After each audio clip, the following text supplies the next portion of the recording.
गुरु साक्षात् परब्रह्म तस्मै श्री गुरवे नमः।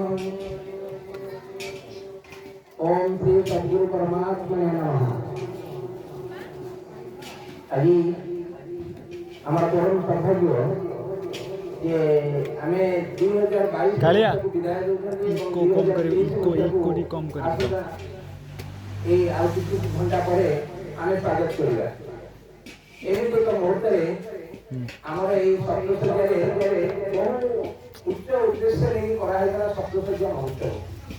যেତେବେଳେ 2011 মସିହାରେ ଆରମ୍ଭ ହୋଇଥିଲା ଏଠି ପ୍ରଭୁ ଜଗନ୍ନାଥଙ୍କ କୃପାରୁ ସେ ଏଠି ବିରାଜମାନ କରିଥିଲେ। ସେତେବେଳେ ଗୋଟେ ମହତ ଉଦ୍ଦେଶ୍ୟ ନେଇ କରା ହୋଇଥିଲା ସପ୍ତସଜ୍ଜା ମହୋତ୍ସବ। ତା କାରଣ ହେଉଛି କ'ଣ ନା ଆମେ ଏଠି ଦେଖିଥିଲେ ଗୋଟେ ମାଘ ମହୋତ୍ସବ ହେଉଛି, କପିଳାସ ମହୋତ୍ସବ ହେଉଛି, ସେମିତି ଗୋଟେ ସପ୍ତସଜ୍ଜା ମହୋତ୍ସବ ହେଉଛି। ମୁଁ ଭାବୁଥିଲି କ'ଣ ନା ଏଇଟା ଗୋଟେ ଏମିତି ରହିଯିବ। ଆମେ ଏଇ ବର୍ଷ ଶେଷରେ 25 ତାରିଖରୁ ଜେନେରାଲି ଏଠି କ'ଣ ହୁଏ ନା ଭିଡ଼ ହୁଏ ପ୍ରାୟ 25 ତାରିଖରୁ ଜାନୁଆରୀ ମାସ ଆରମ୍ଭ ପର୍ଯ୍ୟନ୍ତ ଏମିତି ଗୋଟେ ଏଠି ଭିଡ଼ ଲାଗି ରହେ। ମୋର ଗୋଟେ ଉଦ୍ଦେଶ୍ୟ ଥିଲା, ମୁଁ ଭାବୁଥିଲି କ'ଣ ନା ଏଇ ସପ୍ତସଜ୍ଜା ମହୋତ୍ସବଟା ଏମିତି ବହୁତ ଲୋକ ସମାଗମରେ ଏମିତି କିଛି ଦିନ ପରେ ଚାଲିବ କଣ୍ଟିନ୍ୟୁଅସ୍ ଏମିତି ଚାଲିବ। ଏଠି ଯାହା ହଉ ପ୍ରଥମ ବର୍ଷଟା ଆମେ ତାକୁ ବହୁତ ଭଲରେ କରିଥିଲୁ। କ'ଣ ନା ଏଠି ପ୍ରାୟ ପାଖାପାଖି 38ଟା ସ୍କୁଲ ଭାଗବତୀ ସ୍କୁଲ ପିଲାମାନଙ୍କୁ ନେଇକି ଗୋଟେ ପ୍ରୋଗ୍ରାମ କରାଯାଇଥିଲା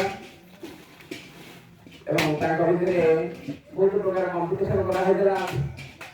ଆଉ ମଧ୍ୟ ବହୁତ ଉଦ୍ଦେଶ୍ୟ ଥିଲା ଯାହା ଯେମିତି 3 ଦିନ ଧରିକି ସେଠି ଚାଲିଥିଲା, ବହୁତ ଭଲ ହେଇଥିଲା। କିନ୍ତୁ ତାପରେ ମୁଁ ଦେଖିଲି ଆମେ ସେଇଭଳିଆ କୋପରେସନ ପାଇଲେ।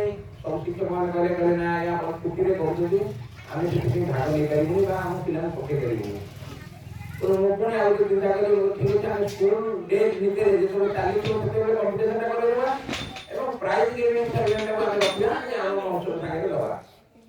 ଏବଂ 4 ବର୍ଷ ଚାଲିଲା ପରେ ସରକାର ଆମକୁ ଏଇ ନାଁଟା କିଡନାପ କରିନେଲେ। ଆମର